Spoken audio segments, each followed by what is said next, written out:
The marketplace on Terran 7 smelled like a combination of fuel cells and exotic spices that Danny Reed couldn't identify. He walked beside Sergeant Rita Hayes through the crowded stalls, both Marines in their standard duty uniforms among dozens of alien species conducting their daily business. The base had been his home for 3 months now, ever since Earth joined the Galactic Coalition and started sending military personnel to these joint operation sites. Still weird seeing all these different species just shopping together, Danny said, watching a massive insectoid creature haggle with a floating jellyfish-like merchant over some kind of glowing fruit. Hayes chuckled. Wait until you see the food court. That's where things get really interesting. They needed supplies for their barracks, simple things like cleaning materials and personal items that Earth hadn't started shipping in bulk yet. The Coalition provided basics, but Marines preferred their own gear when possible. Danny carried a small list from his squad mates, mostly requests for snacks and entertainment downloads. The crowd thickened near the central plaza, where the best vendors set up their mobile shops. Danny squeezed between a group of short, furry aliens and nearly collided with something that felt like a steel wall. He stumbled backward and looked up at a towering figure in dark armor. The alien stood at least 7 feet tall with grayish-purple skin visible beneath elaborate battle gear. Its face resembled a cross between a lizard and a bull, with small horns protruding from its forehead and eyes that glowed faintly orange. The armor bore markings Danny recognized from briefings as Kraven Empire insignia. "Sorry about that," Danny said immediately, raising his hands in a peaceful gesture. "Didn't see you there." The Kraven soldier stared down at him with what Danny could only interpret as contempt. Several other aliens nearby stopped their activities, sensing potential confrontation. The marketplace sounds seemed to dim as attention focused on the two soldiers. "Pathetic," the Kraven growled in heavily accented English. "Humans stumble like infant prey animals." Hayes stepped closer to Danny. "Let's just move along, Reed." But the Kraven shifted position, blocking their path. More aliens gathered now, forming a loose circle around them. Danny noticed some were exchanging what looked like betting chips. "Your species barely leaves its primitive planet, and already you wear soldier uniforms," the Kraven continued, his voice growing louder. "The Coalition makes a mistake accepting weak flesh into military service." Danny felt heat rise in his face but kept his expression neutral. Marine Corps training emphasized discipline and restraint. Getting into fights with Allied forces would create diplomatic incidents. He could hear his drill instructor's voice in his head. "Don't let them bait you, recruit."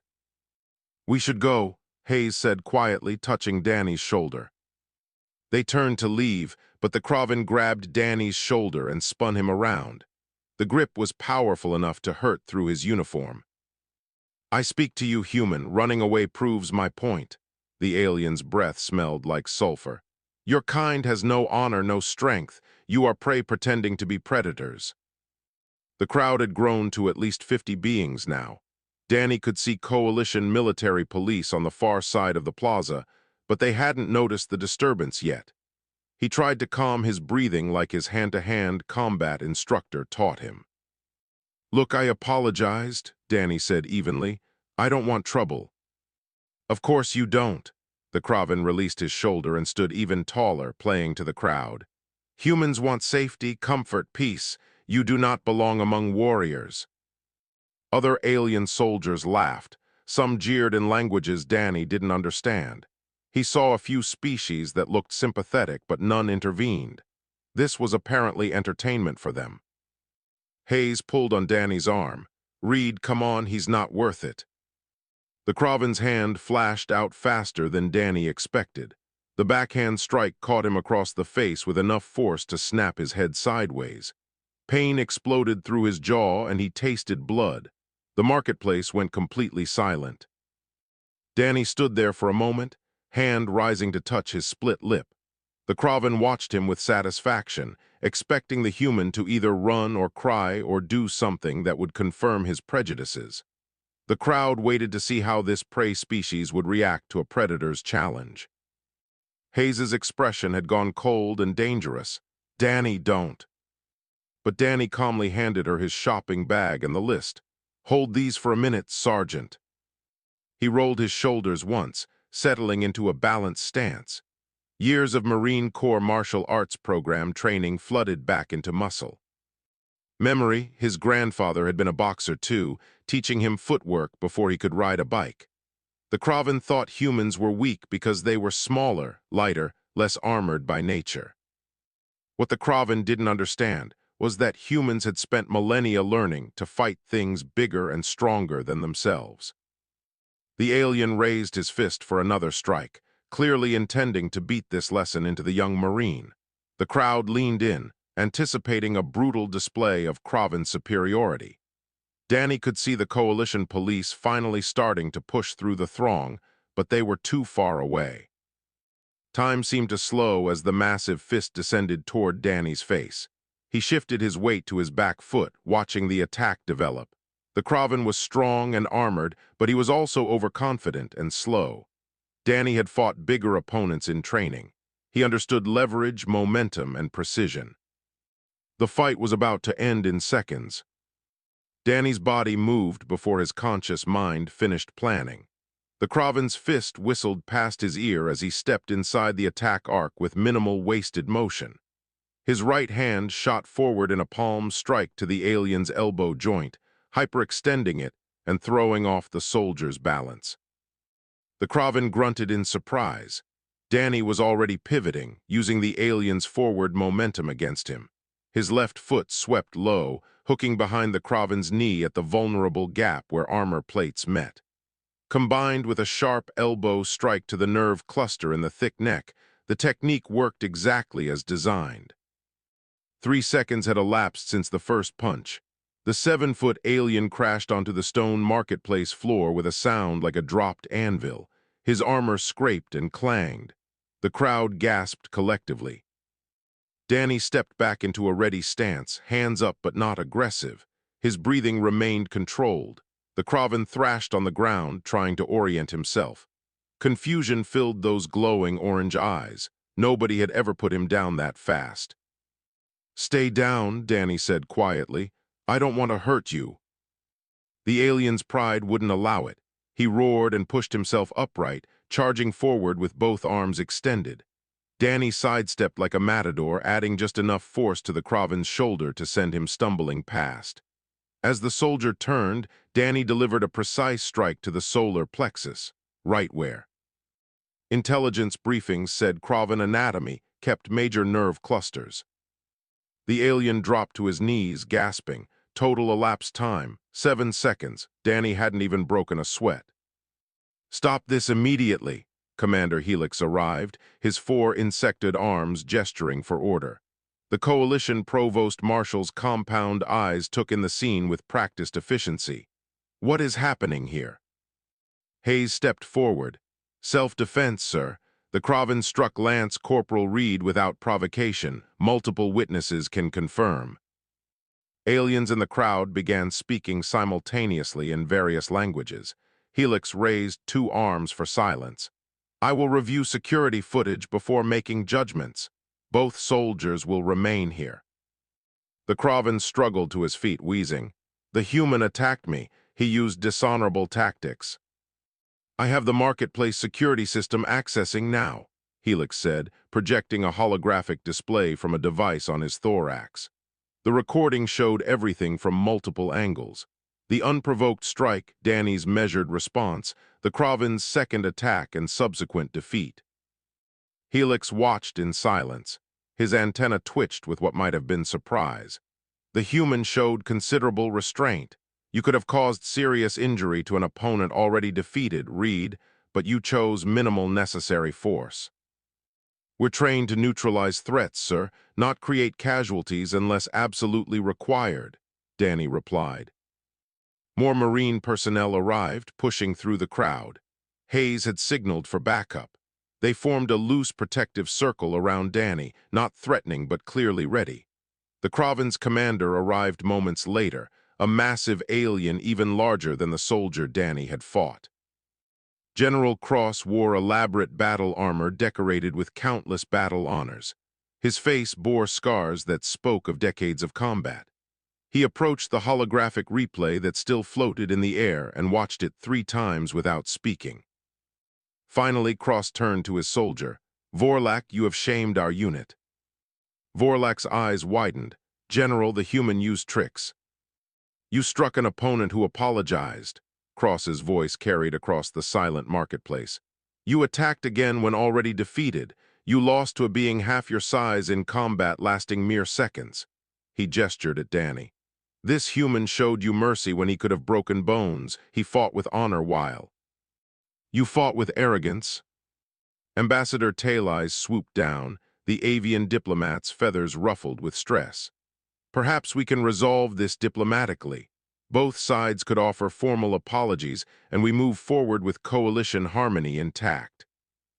Hayes straightened. "With respect, Ambassador, the Marine Corps doesn't apologize for winning fair fights, especially fights we didn't start." "The sergeant speaks truth," General Cross said, surprising everyone. "Kravan culture values combat prowess above all else. Vorlak dishonored himself by attacking what he perceived as weaker prey. The human proved otherwise and showed restraint that my soldier did not." He approached Danny directly. The crowd tensed. Marines shifted their stance. But Cross raised his right arm across his chest in what Danny's briefings had identified as the Kravan warrior salute. "You fight well for one so small," Cross said. "Your people clearly train warriors properly despite lacking natural armor or strength. I apologize for my soldiers' behavior." Danny returned the salute as best he could. "Thank you, General." Cross turned to address the gathered crowd. "I propose that this human demonstrate his combat techniques to interested coalition forces. We should learn from species that can defeat larger opponents through skill rather than size." Commander Helix's antenna perked up. "An interesting suggestion. Cross-species combat training could benefit coalition readiness." Other species representatives in the crowd began murmuring. Danny caught phrases in various languages that his translator earpiece rendered as impressive, unexpected, and want to learn. Hayes leaned close to Danny. "What did you just get us into, Reed?" "No idea, Sergeant," Danny whispered back. Within an hour, Coalition Command had approved a cultural exchange training program. Danny found himself scheduled to demonstrate Marine Corps martial arts techniques to an audience of alien warriors in 3 days. Word spread through the base like wildfire. Hundreds of soldiers from a dozen species requested attendance. Vorlak was escorted away by his commander, casting backward glances at the human who had defeated him so thoroughly. Danny touched his split lip, still processing how a simple shopping trip had turned into an intergalactic martial arts seminar. "At least you got their attention," Hayes said, handing back his shopping bag. "Now you just have to teach aliens how to fight like Marines. No pressure." 3 days passed faster than Danny expected. Coalition Command assigned him Sergeant Hayes, Corporal Ben Silva, and Private Amy Grant to help prepare the demonstration. They met in a small briefing room to discuss strategy. "We need to focus on fundamentals," Hayes said, pulling up a holographic display of the training arena. "Show them leverage and precision beat raw power." Silva grinned. "So basically everything the Corps drilled into our heads until we could do it blindfolded." "Pretty much," Danny agreed. "But we need to remember they have different body structures. What works on humans might need adaptation." Grant had been reviewing intelligence files on the various species expected to attend. "The Kravan have limited flexibility in their knee joints. Avian species have hollow bones we need to be careful with. Insectoids have exoskeletons that require different strike points." "One thing at a time," Hayes said. "Let's nail the basic demonstration first, worry about species-specific modifications later." The arena that hosted Kravan combat trials was massive. Tiered seating rose on all sides around a central floor marked with various training zones. When Danny entered on demonstration day, his stomach dropped. Hundreds of aliens filled the seats, representing species he'd only seen in briefing materials. Kravan warriors dominated the front rows, their armor gleaming under the arena lights. Behind them sat delegations from the avian scouts, insectoid engineers from the Hive Collective, and even a few of the mysterious energy-based beings that appeared as floating orbs. Ambassador Talais gave opening remarks about coalition unity and cultural exchange. General Cross then took the platform, his voice booming across the arena. 3 days ago, one of my soldiers learned a valuable lesson about underestimating opponents, Cross said. Today, the human who taught that lesson will share his knowledge. I encourage all warriors present to observe with open minds. Danny walked to the center of the arena floor. Silva and Grant flanked him as training assistants. Hundreds of alien eyes focused on the young Marine. His mouth felt dry. Marines are trained to adapt and overcome, Danny began, his voice amplified by the arena's sound system. We don't rely on being the biggest or strongest. We use technique, leverage, and momentum, he gestured to. Corporal Silva will help demonstrate basic principles. They started simple. Danny showed fundamental strikes and blocks, explaining the reasoning behind each movement. Silva played the opponent, moving slowly so the audience could follow. Alien spectators leaned forward, studying intently. The key is using your opponent's energy against them, Danny explained, demonstrating a simple wrist lock on Silva. Size doesn't matter if you control the joints. A massive Kravan warrior named Drell volunteered from the audience. He approached Danny cautiously, clearly remembering what happened to Vorlak. The size difference was comical. Drell outweighed Danny by at least 200 pounds and stood a foot taller. I will teach you a basic joint lock, Danny said. Then you'll practice on another volunteer. He guided Drell through the technique, positioning the alien's hands properly and explaining pressure points. Kravan anatomy was different, but the principle remained the same.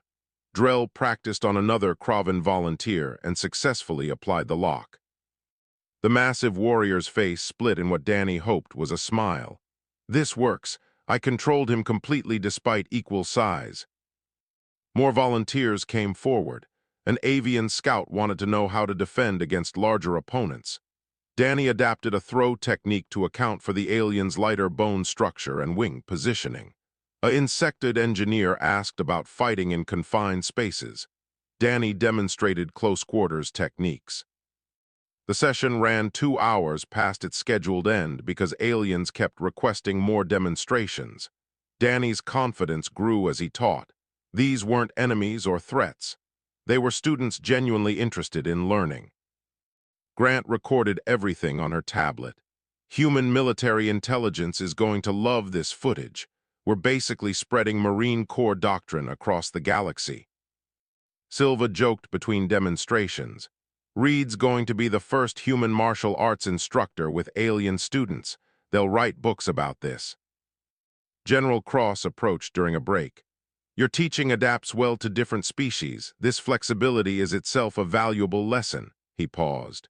Tell me, Reed, what drives human warrior philosophy? Kravan fight for glory and dominance. What do humans fight for? Danny considered the question carefully.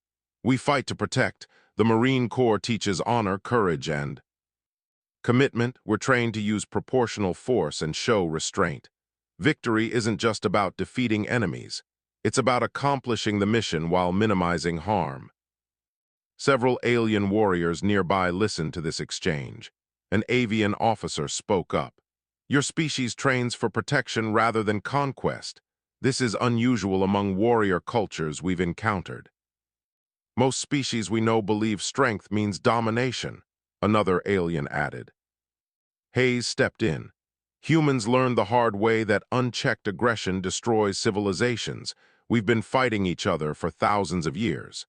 Eventually, we figured out that real strength includes knowing when not to fight.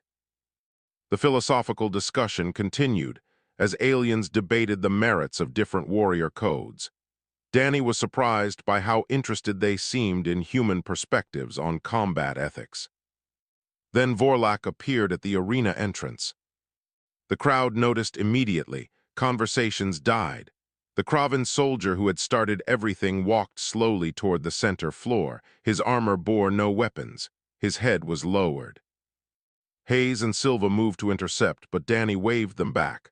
Vorlak stopped 10 feet away and met Danny's eyes. "I request," the alien's English was halting, clearly difficult for him to speak. "I request that you teach me the techniques you used to defeat me." The arena fell completely silent. Danny understood enough about Kravan culture to know what this cost Vorlak. Asking to learn from someone you'd attacked was an enormous display of humility. Every alien in the arena watched Danny, waiting to see if the human would accept or reject this unprecedented request. Danny extended his hand toward Vorlak. The Kravan stared at the gesture, confusion evident in his glowing eyes. "It's called a handshake," Danny explained. "Humans do this to show mutual respect between warriors." Vorlak hesitated, then grasped Danny's hand carefully. His grip could have crushed bone, but remained controlled. The arena erupted in surprised murmurs from dozens of species. "I'll teach you," Danny said. "Meet me at the training facility tomorrow at dawn." Over the following weeks, Danny and Vorlak established a routine that surprised everyone who witnessed it. They met each morning before duty shifts began. The early sessions were awkward. Vorlak struggled with concepts foreign to Kravan combat doctrine.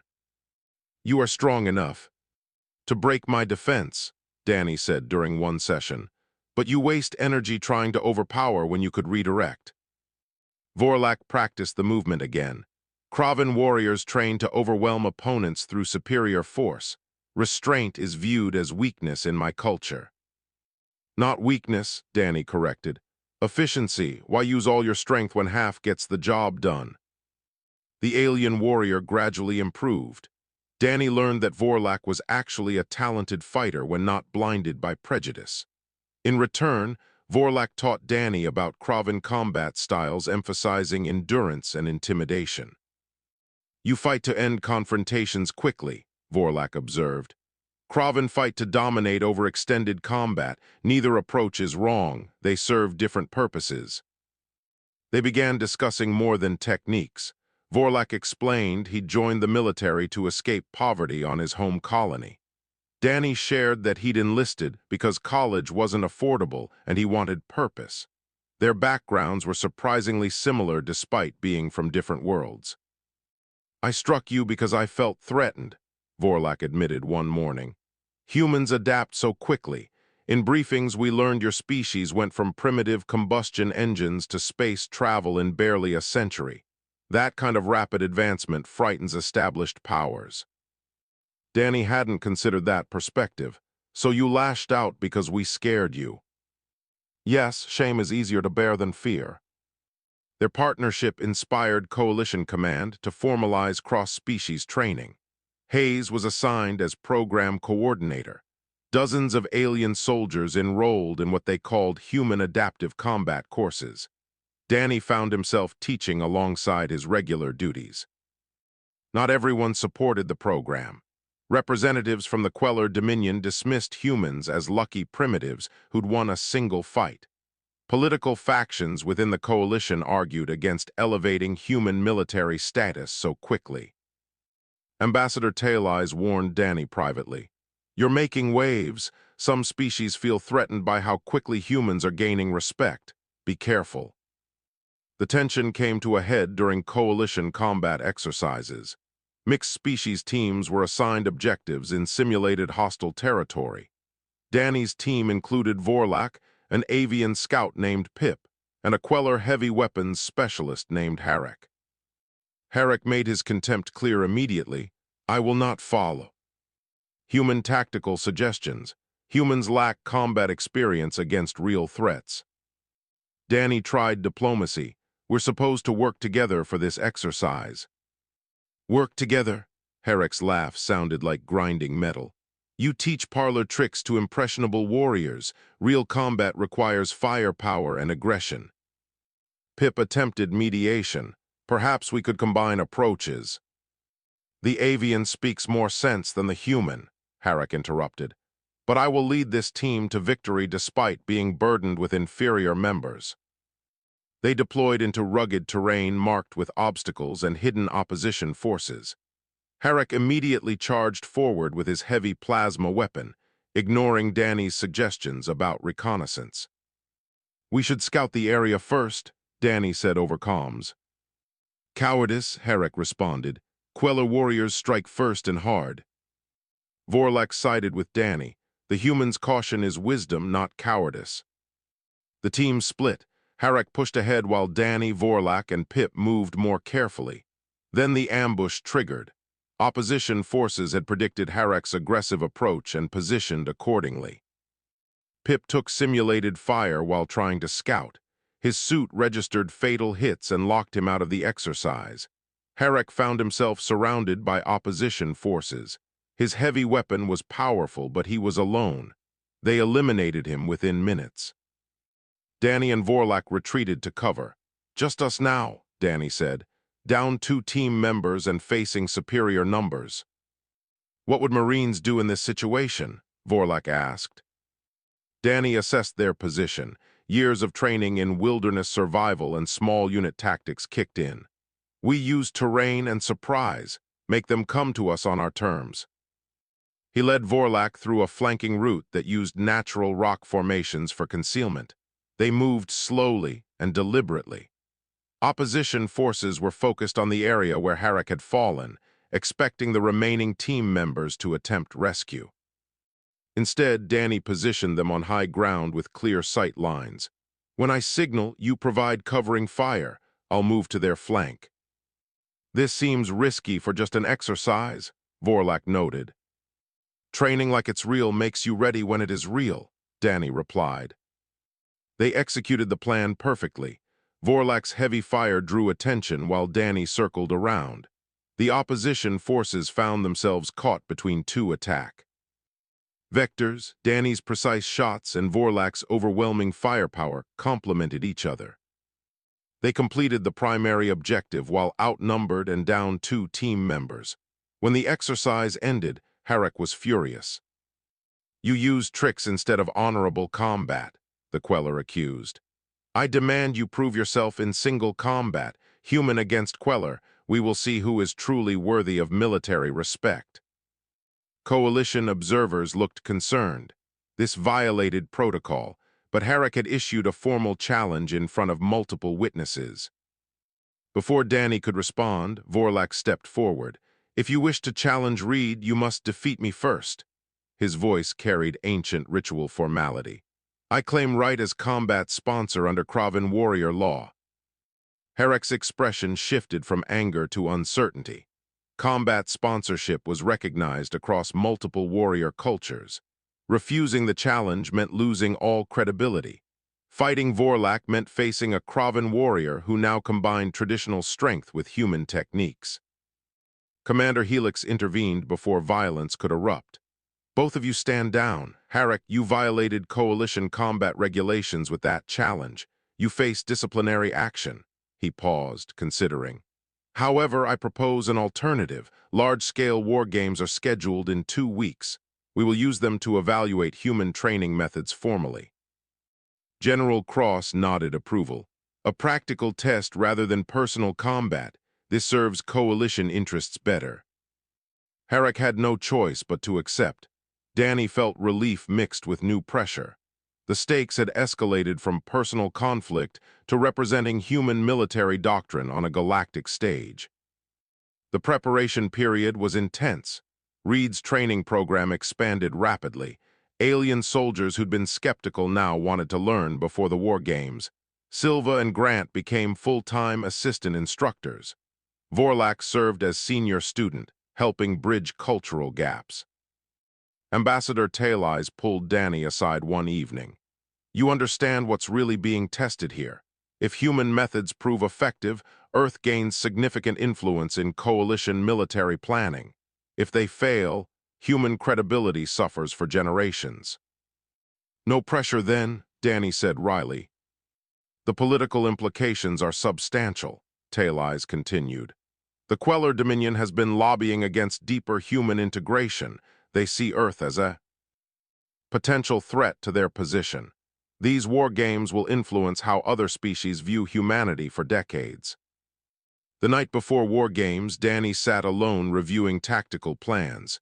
Vorlak found him and brought a traditional Kraven pre-battle meal. It looked like purple paste and smelled like burnt copper. Danny tried it anyway. It wasn't terrible. "You carry weight that should not rest on one soldier," Vorlak said. "You represent your species, but you are still one being." "That's what makes it heavy," Danny replied. "What if I mess up? What if human tactics don't work at this scale?" Vorlak was quiet for a moment. "Before I met you, I believed humans were weak because you lacked our size and armor.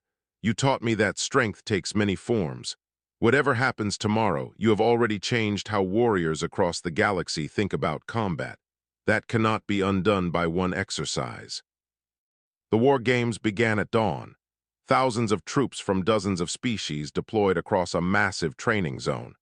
Danny commanded a combined unit including Marines, Kraven warriors, avian scouts, and representatives from 6 other species.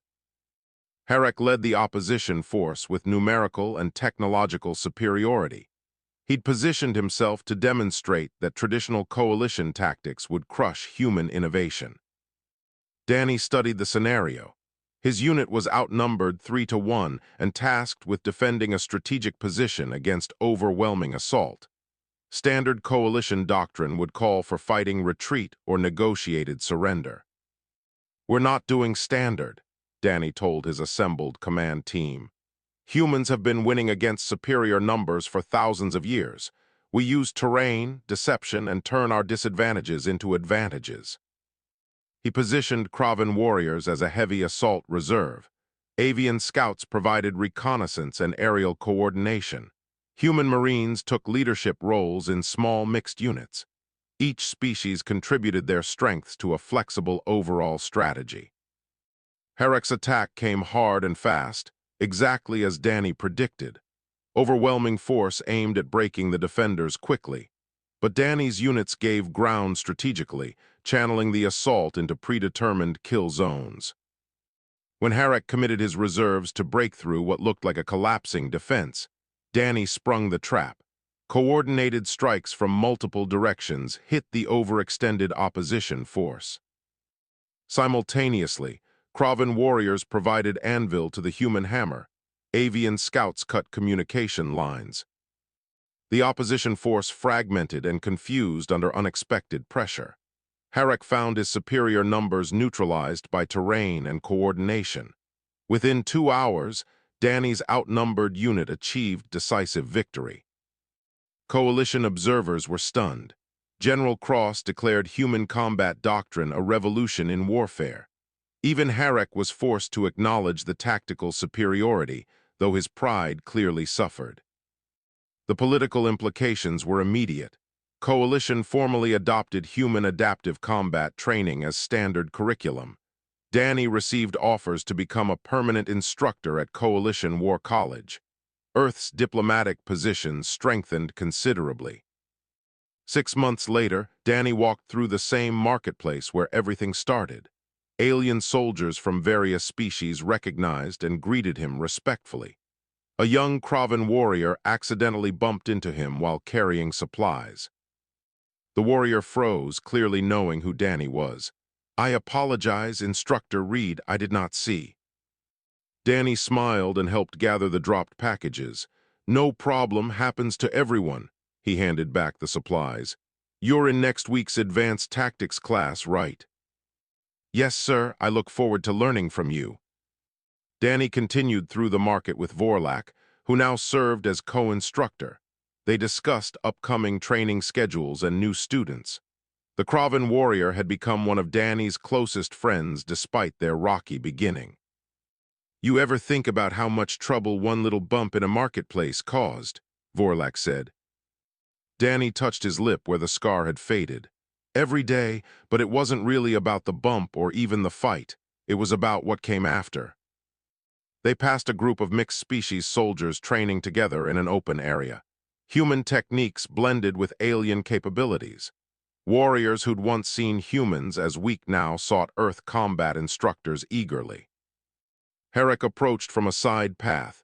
He'd completed the human combat courses as required after the war games. His attitude had shifted from contempt to grudging respect. "Reed, Vorlak," he nodded to both, "I wanted to inform you that I've recommended the Advanced Tactics program to my unit." The words seemed difficult for him. "Your methods are effective." Danny extended his hand. Harek understood the gesture now and accepted the handshake. The fight had ended in seconds that day in the marketplace, but what it started was still growing. Human adaptability spreading through the galaxy not through conquest but through teaching. Danny had learned that sometimes the best way to win was to help everyone else succeed.